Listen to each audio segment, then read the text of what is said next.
은혜가 풍성하신 하나님, 오늘도 주님과 함께 하루를 시작합니다. 감사한 마음과 기쁨으로 하루를 여는 이 자리의 모든 성도들을 축복하여 주시고 오늘 하루도 승리하는 삶을 살도록 인도하여 주시옵소서. 하나님, 코로나로 인해 힘겨웠던 지난 3년여간의 시간이 지나고 이제 일상의 삶으로 돌아온 지도 꽤 되었습니다. 하지만 여전히 우리의 삶의 자리를 돌아보면 아직도 회복되지 못한 부분들이 많이 있음을 보게 됩니다. 경기 침체와 물가 상승은 여전히 지속되고 공공요금의 인상으로 우리나라뿐 아니라 전 세계 경제가 흔들리는 어려움을 겪고 있습니다. 특별히 젊은 청년들은 취업의 어려움 속에서 새로운 시작조차 하지 못한 채 여전히 낙심하고 있습니다. 팬데믹의 시기에는 코로나가 끝나면 나아질 것이라는 희망이 있었지만 이제는 그러한 희망조차 없이 낙심 속에 살아가는 모든 이들에게 주님 긍휼을 베풀어 주시옵소서. 젊은이들에게 삶에 대한 열정을 주시고 무엇이든지 하고자 하는 자원의 마음을 주시옵소서. 비록 상황은 어렵지만 열심히 노력하는 가운데 하나님의 도우심을 입게 하시고 어려움 가운데서 소망을 갖게 하여 주시옵소서. 코로나의 기간을 보내며 신앙적으로도 느슨해진 우리의 모습을 또한 볼 때가 있습니다. 하나님, 약해진 우리의 신앙을 다시 새롭게 하여 주시옵소서. 주님을 향한 갈망, 교회를 향한 헌신의 열정, 어려운 이웃들을 위한 봉사의 마음을 다시 부릴 듯 우리 속에 일으켜 주시옵소서. 하나님과 동행하는 기쁨을 다시 회복하게 하시고 주님의 말씀 들으며 기도하는 신앙의 여정이 다시 단단해지게 하여 주시옵소서. 소망교회 교회학교를 위해 기도합니다. 매주일 모여 예배하는 영화부에서부터 대학 청년 플러스에 이르기까지 소망의 다음 세대들을 축복하여 주시옵소서. 어린 시절부터 예수님을 향한 믿음이 온전히 자라고 지혜와 키가 자라나기를 원합니다. 교회학교의 모든 영혼들이 하나님의 말씀과 기도로 더욱 거룩하여지게 하여 주시고 소망교회와 이 민족과 나라를 위한 미래의 주역들이 되게 하여 주시옵소서. 특별히 올해 입시를 앞두고 있는 수험생들을 위해 기도합니다. 시험을 앞두고 열심히 각자의 자리에서 학업에 매진하고 있는 우리 자녀들을 눈동자처럼 지켜 주시옵소서. 또한 지혜를 더하여 주셔서 우리 학생들이 공부하는 데 뒤떨어지지 않도록 인도하여 주시옵소서. 담대한 마음 주시고 마침내 우리 인생을 아름답게 이끄실 하나님을 믿고 신뢰하게 하셔서 이 시간을 잘 인내하여 좋은 열매를 맺게 하여 주시옵소서. 하나님, 오는 주일에는 소망교회 장로 선거 2차 투표가 있습니다. 자원하는 마음과 진실한 마음으로 주님의 뜻을 구하는 우리 후보자들과 가족들에게 하나님께서 큰 위로와 힘을 주시기를 원합니다. 어렵고 힘든 시간이지만 도우시는 하나님, 나를 사랑하시는 하나님을 경험하는 복된 시간이 되게 하여 주시옵소서. 우리 후보자들이 선거 과정에서 잘못된 이야기나 소문으로 억울한 일을 당하는 일이 없게 하시고 과열된 경쟁으로 서로에게 상처를 주는 일이 없게 하여 주시옵소서. 모두가 우리 소망교회를 사랑하는 사람들이고 주님을 경외하는 이들이오니 주님께서 끝까지 이들의 마음을 붙잡아 주시고 함께하여 주시옵소서. 선거를 주관하고 진행하는 선거관리위원회 위원장과 모든 위원들에게 지혜를 주셔서 선거의 전 과정이 투명하고 아름답게 진행되며 은혜 가운데 마무리되게 하여 주시옵소서. 사랑의 주님, 소망의 성도님들을 위한 기도가 많이 있습니다. 코로나로 인한 후유증으로 갑작스럽게 갑상선에 염증이 생겨 항생제로 치유하였지만 치료가 되지 않고 도리어 왼쪽 갑상선에 농양이 가득 끼어 오늘 긴급히 수술을 앞두고 있는 전도사님을 위해 기도합니다. 갑작스러운 상황에 많이 당황스럽고 염려가 되지만 하나님께서 수술의 모든 과정을 세밀히 살펴주셔서 깨끗하게 치유되고 후유증 없이 건강하게 돌아오게 하옵소서. 방광암 수술 후 회복 중에 계신 어머니를 간병하며 기도하는 집사님을 위해 기도합니다. 동생도 폐암으로 치료 중인데 집사님 자신도 독감을 앓아 몸도 마음도 많이 지쳤습니다. 하나님께서 모든 가족들의 건강을 지켜주시옵소서. 이 시간을 통해 온 가족이 하나님의 은혜를 입는 귀한 복된 시간이 되게 하여 주시옵소서. 완치되었던 자궁암이 재발하여 항암 치료를 시작하여 치료 중에 있는 권사님을 위해 기도합니다. 수차례 항암을 통해 치료했으나 최근에 약이 맞지 않아 약을 바꾸며 새롭게 치료 중에 있습니다. 하나님께서 권사님의 마음을 붙잡아 주시옵소서. 또한 모든 치료의 과정을 잘 이겨내고 완치되는 은혜를 누리게 하여 주시옵소서. 오늘 오른쪽 어깨 관절 수술을 앞둔 권사님이 있습니다. 교회를 위해 수고하고 늘 성도를 위해 섬기며 기도했는데 이제 연약해진 어깨를 위한 수술이 필요하게 되었습니다. 하나님, 수술이 온전하게 이루어지기를 기도합니다. 재활의 긴 과정을 잘 견디게 하시고 온전한 몸으로 돌아오게 하여 주시옵소서. 남편 집사님과 자녀들이 함께 기도하며 간호할 때 가족의 따뜻한 사랑과 믿음이 더욱 깊어져 가게 하여 주시옵소서. 거룩하신 아버지 하나님, 오늘도 여기저기 병상에서 주님의 도우심을 간구하며 새벽을 맞는 사람들이 있습니다. 하나님, 함께하여 주시옵소서. 마음이 약해지지 않게 하여 주시고 주님만 바라보게 하여 주시고 오늘 투여되는 약물들과 또 모든 치료의 과정이 효과가 있게 하여 주시옵소서. 주님 바라보며 희망을 얻는 오늘 하루, 또 하루를 지탱해 나가며 믿음을 더욱더 굳게 해나가는 오늘 하루가 되게 하옵소서. 이제 말씀 앞으로 나아갑니다. 오늘도 마가복음의 말씀을 통해 주님께서 걸어가신 십자가의 길을 함께 걷는 하루가 되게 하여 주시옵소서. 주님과 가장 가까이서 주님을 따라 살아가는 은혜로운 하루 되기를 원합니다. 주님, 오늘도 우리를 붙잡아 주시옵소서. 우리 주 예수 그리스도의 이름으로 기도드리옵나이다. 아멘. 오늘 우리에게 주시는 하나님의 말씀은 마가복음 14장 53절로 65절 말씀입니다. 마가복음 14장 53절로 65절 말씀 함께 봉독하겠습니다. 그들이 예수를 끌고 대제사장에게로 가니 대제사장들과 장로들과 서기관들이 다 모이더라. 베드로가 예수를 멀찍이 떠나 대제사장 집들 안까지 들어가서 아랫사람들과 함께 앉아 불을 쬐더라. 대제사장들과 온 공회가 예수를 죽이려고 그를 칠 증거를 찾되 얻지 못하니 이는 예수를 쳐서 거짓 증언한 자가 많으나 그 증언이 서로 일치하지 못함이라. 어떤 사람들이 일어나 예수를 쳐서 거짓 증언하여 이르되 우리가 그의 말을 들으니 손으로 지은 이 성전을 내가 헐고 손으로 짓지 아니한 다른 성전을 사흘 동안에 지으리라 하더라 하되 그 증언도 서로 일치하지 않더라. 대제사장이 가운데에서 일어서서 예수께 물어 이르되 너는 아무 대답도 없느냐? 이 사람들이 너를 치는 증거가 어떠하냐 하되 침묵하고 아무 대답도 아니하거늘 대제사장이 다시 물어 이르되 내가 찬송받을 네 아들 그리스도냐? 예수께서 이르시되 내가 그니라. 인자가 권능자의 우편에 앉은 것과 하늘 구름 타고 오는 것을 너희가 보리라 하시니 대제사장이 자기 옷을 찢으며 이르되 우리가 어찌 더 증인을 요구하리요? 그 신성모독하는 말을 너희가 들었도다.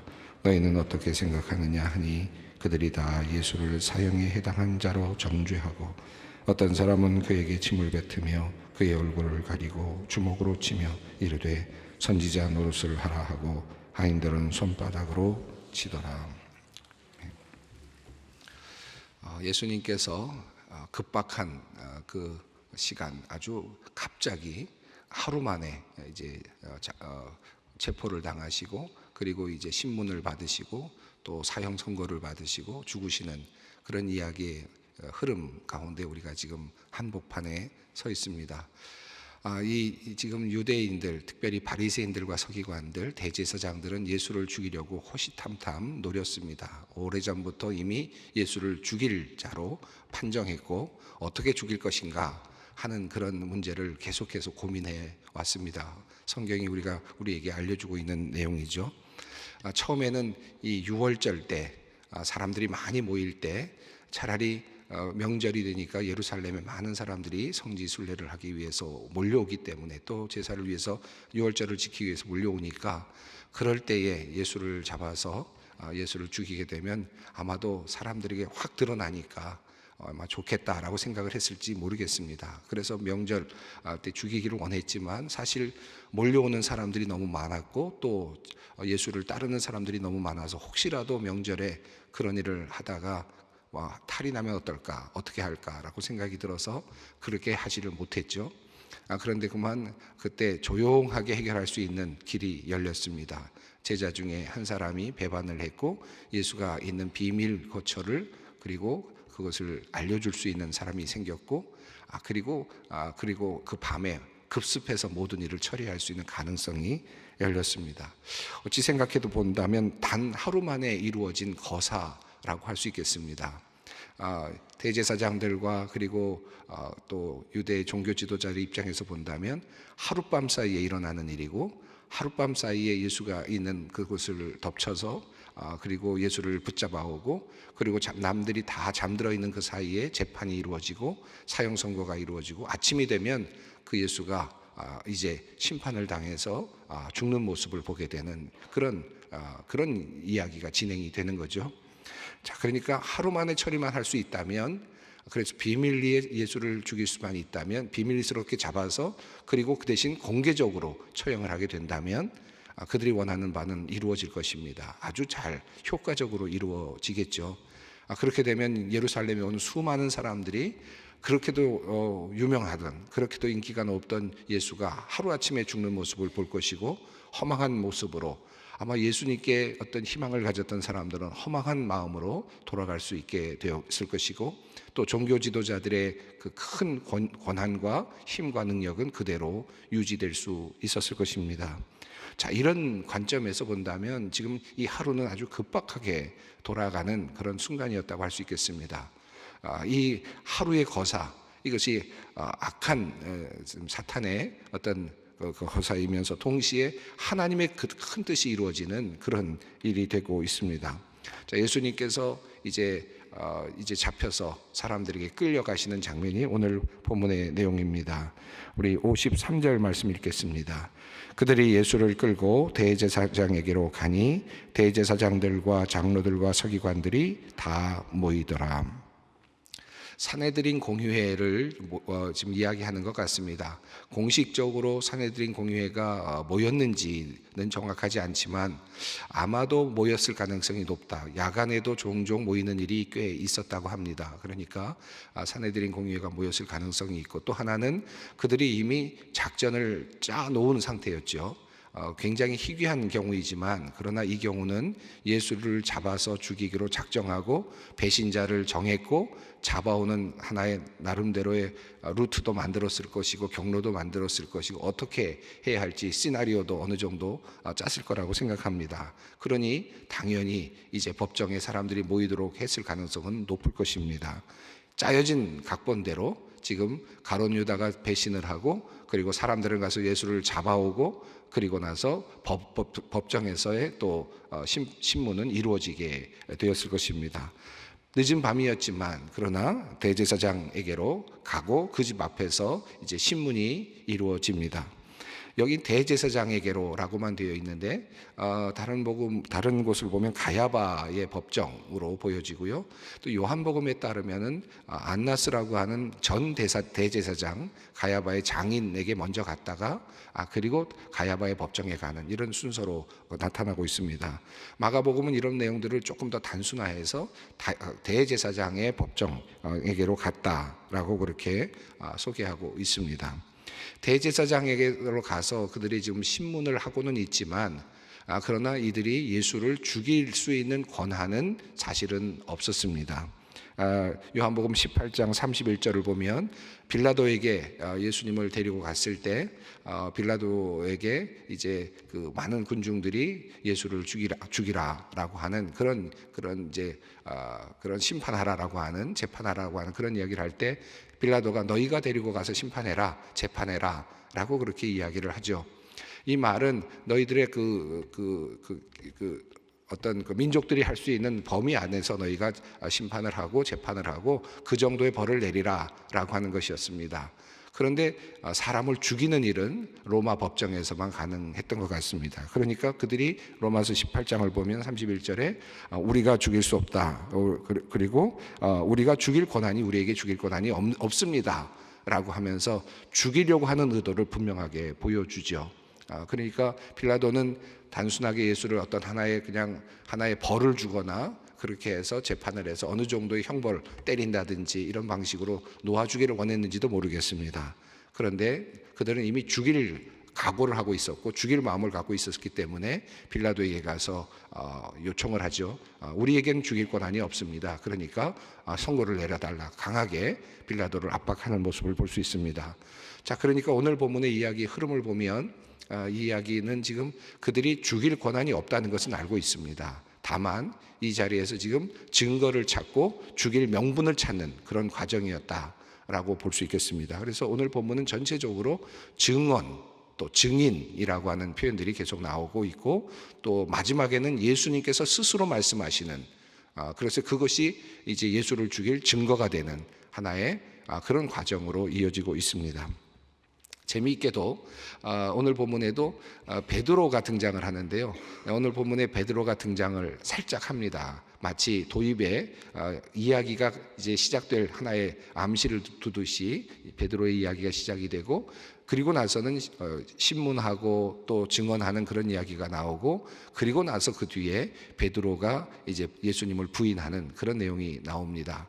그래서 전체적으로 본다면 증언이라고 하는 것으로 흐름이 이제 흘러가고 있고 사람들의 증언이 맞지 않고 있는 그 상태에서 베드로는 예수님을 부인하고 있는 그런 이야기의 흐름이 이제 이어집니다. 자, 그 내용이 이제 살짝 나오는 내용이 54절인데요. 함께 읽습니다. 베드로가 예수를 멀찍이 따라 대제사장의 집들 안까지 들어가서 아레산드로과 함께 앉아 불을 쬐더라. 요 54절 한 말씀만 딱 나오고 그 다음에는 또 베드로의 이야기는 사라집니다. 그리고 이제 뒤쪽에 베드로의 이야기가 이제 다시 나오죠. 베드로를 가만히 보면 지금 베드로가 예수님께 내가 죽을지언정 예수를 버리지 않겠습니다 라고 그렇게 이야기했던 바로 직전의 이야기, 그러니까 얼마 시간이 되지 않았습니다. 시간적으로 보면 바로 그날 밤에 일어났던 일이니까 얼마 전에 일어났던 그런 고백이었습니다. 자, 그런데 예수님께서는 네가 나를 부인할 것이다, 3번 부인할 것이다 라고까지 예언의 말씀을 하지 않으셨습니까?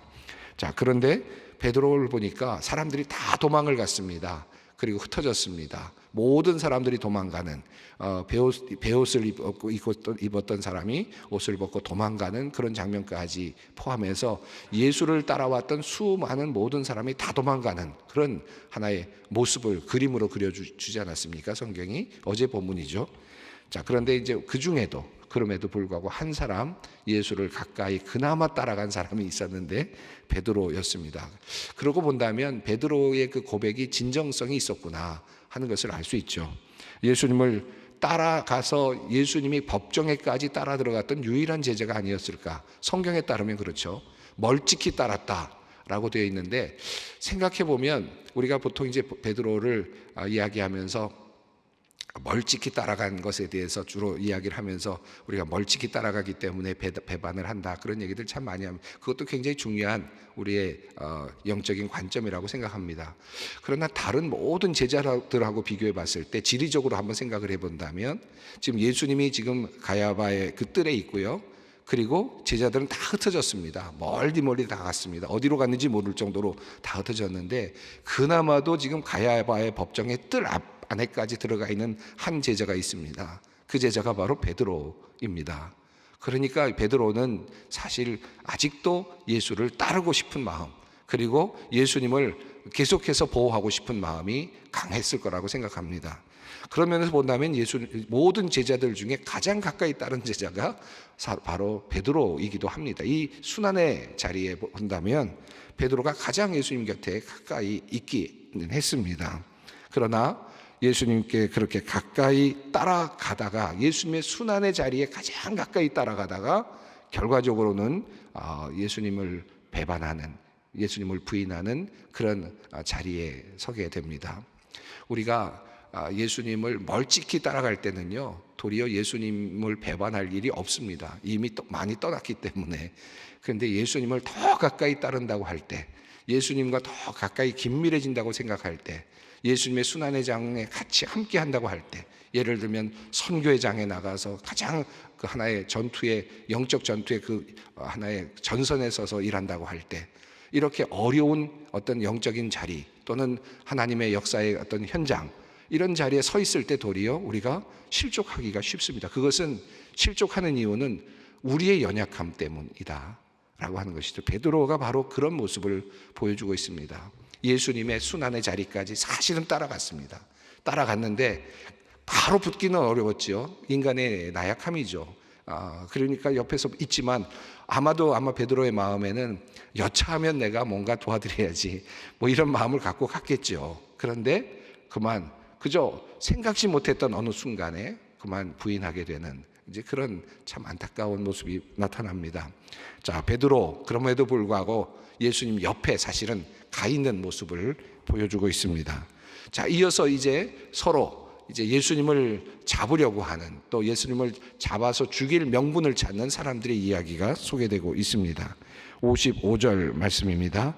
대제사장들과 온 공회가 예수를 죽이려고 그를 칠 증거를 찾되 얻지 못하니. 자, 예수님의 죽음은 이미 결정을 해놓은 거죠. 예수님을 죽이기로 그들은 이미 오래전부터 결정을 해놓았습니다. 저 사람은 죽일 사람이다 라고 이미 결정을 해놓았습니다.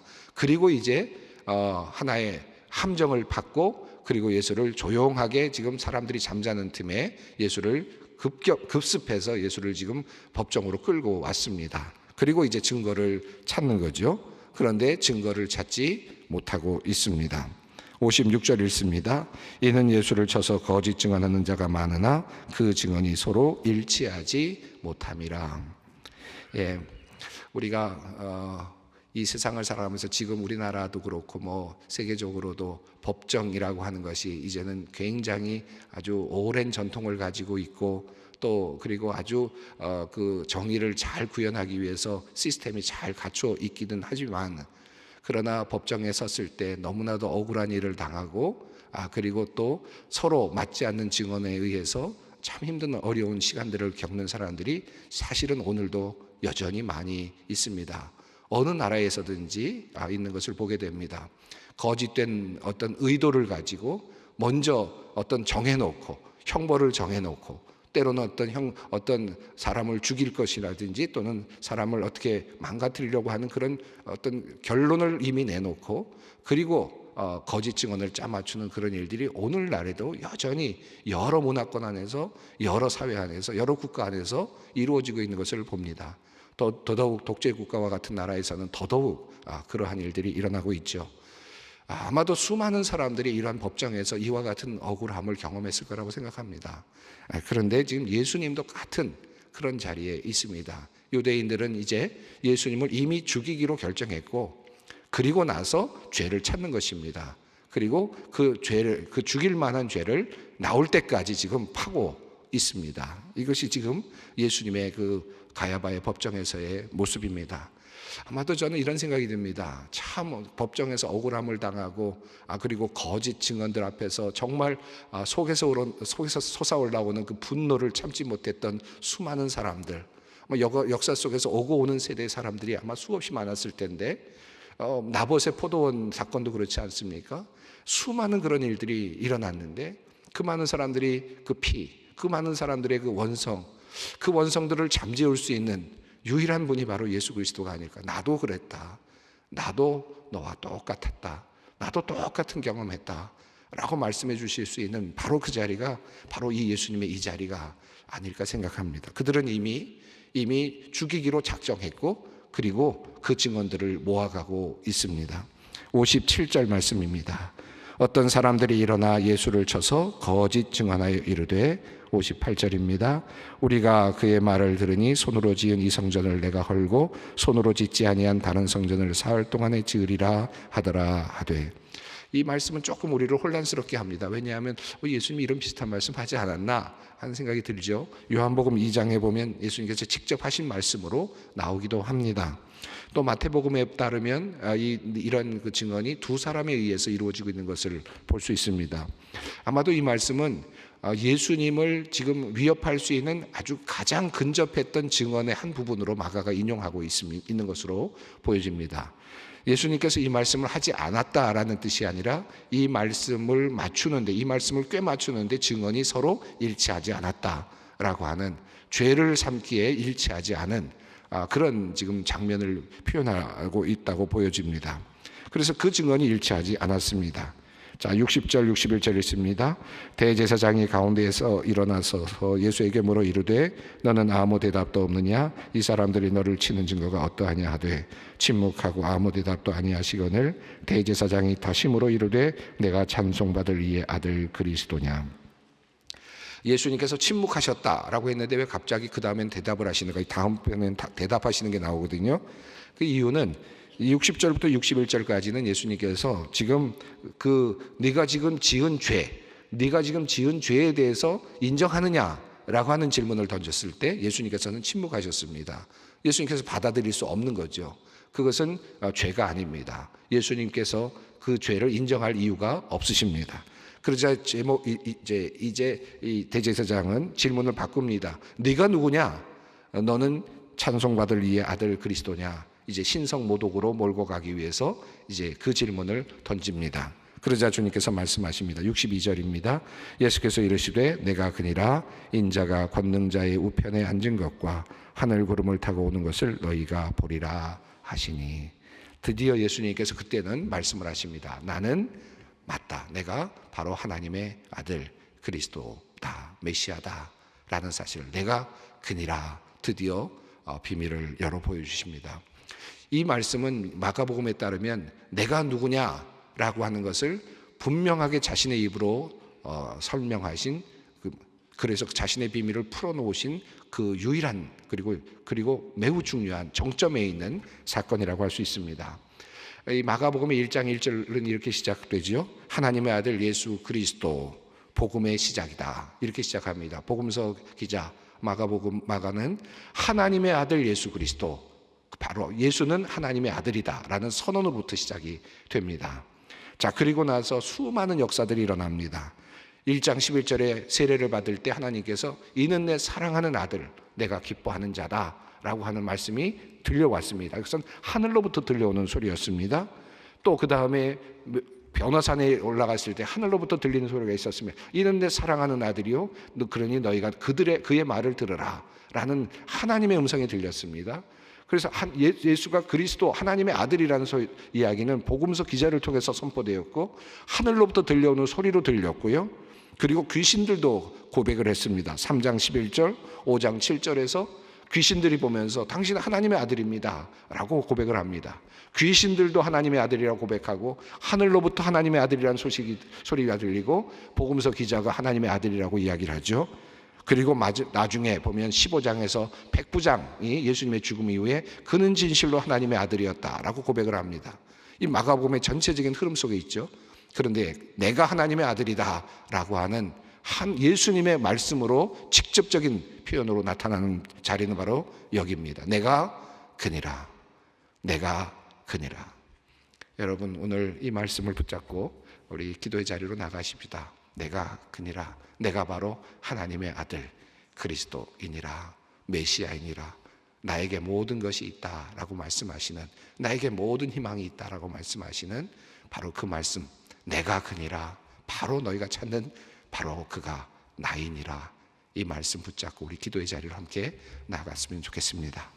하늘에 계신 우리 아버지, 아버지의 이름을 거룩하게 하시며 아버지의 나라가 오게 하시며 아버지의 뜻이 하늘에서와 같이 땅에서도 이루어지게 하소서. 오늘 우리에게 일용할 양식을 주시고 우리가 우리에게 잘못한 사람을 용서하여 준 것 같이 우리 죄를 용서하여 주시고 우리를 시험에 빠지지 않게 하시고 악에서 구하소서. 나라와 권능과 영광이 영원히 아버지의 것입니다. 아멘.